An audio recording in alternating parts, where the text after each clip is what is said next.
Israel America സംയുക്ത ആക്രമണത്തിൽ ഇറാനെതിരെ ഇതുവരെ 18,000 ബോംബുകൾ പ്രയോഗിച്ചെന്ന വെളിപ്പെടുത്തലുമായി എത്തിയിരിക്കുകയാണ് ഇസ്രയേൽ. ആക്രമണം ആരംഭിച്ച ഫെബ്രുവരി 28 മുതൽ 40 ദിവസത്തെ കണക്കാണിത്. 10,800-ലധികം വ്യോമാക്രമണങ്ങൾ നടത്തിയതായും 4,000 ലക്ഷ്യസ്ഥാനങ്ങളെ തകർത്തതായും സൈന്യം അറിയിച്ചു. എന്നാൽ ഇത് സംബന്ധിച്ച കൂടുതൽ വിവരങ്ങൾ പുറത്തുവിട്ടിട്ടില്ല. മുൻപ് പുറത്തുവന്ന വിവരങ്ങൾ പ്രകാരം ഓരോ വ്യോമാക്രമണത്തിലും ഡസൻ കണക്കിന് യുദ്ധവിമാനങ്ങളാണ് ഉപയോഗിച്ചിട്ടുള്ളത്. 5,000-ലധികം കെട്ടിടങ്ങൾ ഇറാനിൽ തകർക്കപ്പെട്ടുവെന്ന വാർത്ത കഴിഞ്ഞ ദിവസം പുറത്തുവന്നതിന് പിന്നാലെയാണ് ഈ വിവരം പുറത്തുവരുന്നത്. ഇറാനും ലെബനനുമെതിരായ 40 ദിവസത്തെ യുദ്ധത്തിന് ഏകദേശം 1.46 ലക്ഷം കോടി രൂപ ചിലവ് വരുമെന്ന് ഇസ്രയേൽ ധനകാര്യ മന്ത്രാലയം കണക്കാക്കിയതായി ചാനൽ 12 റിപ്പോർട്ട് ചെയ്തിരുന്നു. യുദ്ധം മുന്നോട്ട് കൊണ്ടുപോകുന്നതിന് സാമ്പത്തിക പ്രതിസന്ധി നേരിടുന്നതിനാൽ പ്രത്യേക യുദ്ധകാല ബജറ്റ് ആവശ്യമാണെന്ന് ഇസ്രയേൽ പ്രധാനമന്ത്രി ബെഞ്ചമിൻ നെതന്യാഹു മുമ്പ് പ്രഖ്യാപിക്കുകയും ചെയ്തു. ഫെബ്രുവരി 28-ന് ഇറാനെതിരെ അമേരിക്കയും ഇസ്രയേലും ആരംഭിച്ച ആക്രമണങ്ങൾ 40 ദിവസങ്ങൾക്ക് ശേഷം പാകിസ്ഥാന്റെ നേതൃത്വത്തിൽ നടന്ന ചർച്ചയിൽ 2 ആഴ്ചത്തെ വെടിനിർത്തലിലേക്ക് കടന്നിരിക്കുകയാണ്. എന്നാൽ ലെബനന് നേരെയുള്ള ഇസ്രയേൽ ആക്രമണം ഇപ്പോഴും മാറ്റമില്ലാതെ തുടരുകയാണ്. ഈ ആക്രമണം വെടിനിർത്തൽ കരാറിന്റെ ലംഘനമാണെന്ന്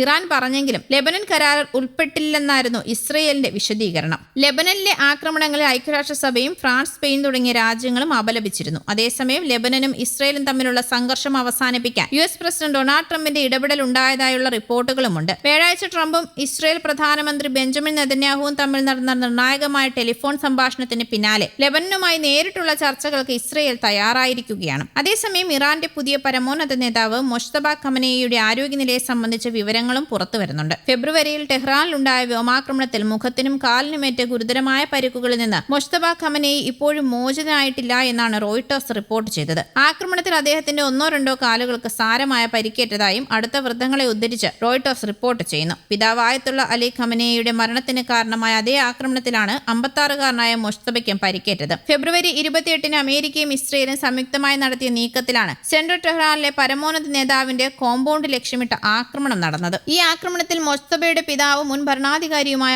ആയത്തുള്ള അലി ഖമനേയി കൊല്ലപ്പെട്ടിരുന്നു. കൂടാതെ മൊജ്തബയുടെ ഭാര്യ, സഹോദരി, ഭർത്താവ്, മറ്റടുത്ത ബന്ധുക്കൾ എന്നിവരും അന്ന് കൊല്ലപ്പെട്ടതായാണ് വിവരം. മാർച്ച് 8-ന് പിതാവിന്റെ പിൻഗാമിയായ അധികാരമേറ്റെങ്കിലും ഇതുവരെ മൊജ്തബയുടെ ചിത്രങ്ങളോ വീഡിയോകളോ ഓഡിയോ റെക്കോർഡിംഗുകളോ പുറത്തുവിട്ടിട്ടില്ല. അദ്ദേഹം എവിടെയാണെന്നോ ഭരണത്തിന് നേതൃത്വം നൽകാനുള്ള അവസ്ഥയിലാണോ എന്നീ കാര്യങ്ങളും നിഗൂഢമാണ്. ശാരീരികമായ വെല്ലുവിളികൾ ഉണ്ടെങ്കിലും ഓഡിയോ കോൺഫറൻസിംഗ് വഴി അദ്ദേഹം ഭരണകാര്യങ്ങൾ ഇടപെടുന്നുണ്ടെന്ന് പുതിയ റിപ്പോർട്ടുകൾ സൂചിപ്പിക്കുന്നുമുണ്ട്. യുദ്ധം, വാഷിംഗ്ടണുമായുള്ള ചർച്ചകൾ തുടങ്ങിയ നിർണായക വിഷയങ്ങൾ അദ്ദേഹം തീരുമാനങ്ങൾ എടുക്കുന്നുണ്ടെന്നും റോയിട്ടേഴ്സ് റിപ്പോർട്ട് ചെയ്തു. US പ്രതിരോധ സെക്രട്ടറി പീറ്റ് ഹെഗ്സത്തും ഖമനേയിക്ക് പരിക്കേറ്റതായും ശരീരഭാഗങ്ങൾ വികൃതമാക്കപ്പെട്ടതായും നേരത്തെ പ്രസ്താവന നടത്തിയിരുന്നു. ഇതിനെക്കുറിച്ച് പ്രതികരിക്കാൻ CIA-യോ ഇസ്രയേൽ പ്രധാനമന്ത്രിയുടെ ഓഫീസോ തയ്യാറായിട്ടില്ല. ഐക്യരാഷ്ട്രസഭയുടെ ഇറാൻ പ്രതിനിധികളും വാർത്തകളോട് പ്രതികരിച്ചിട്ടില്ല. ഖമനേയിയുടെ ഒരു കാൽ നഷ്ടപ്പെട്ടതായി കരുതുന്നുവെന്ന് US ഇന്റലിജൻസ് വൃത്തങ്ങളുമായി ബന്ധമുള്ള ഒരു സ്രോതസ് ബന്ധമുള്ളവർ റോയിട്ടേഴ്സിനോട് പറഞ്ഞിരുന്നു. ഇന്നലെ മൊജ്തബയുടേതായി ഒരു പ്രസ്താവന പുറത്തു വന്നിരുന്നു. ലോകത്തിലെ ഏറ്റവും നിർണായകമായ ജലപാതകളിലൊന്നായ ഹോർമസ് കടലിടുക്കിനോടുള്ള സമീപനത്തിൽ ഇറാൻ വലിയ തന്ത്രപരമായ മാറ്റത്തിനൊരുങ്ങുന്നുവെന്നായിരുന്നു അത്.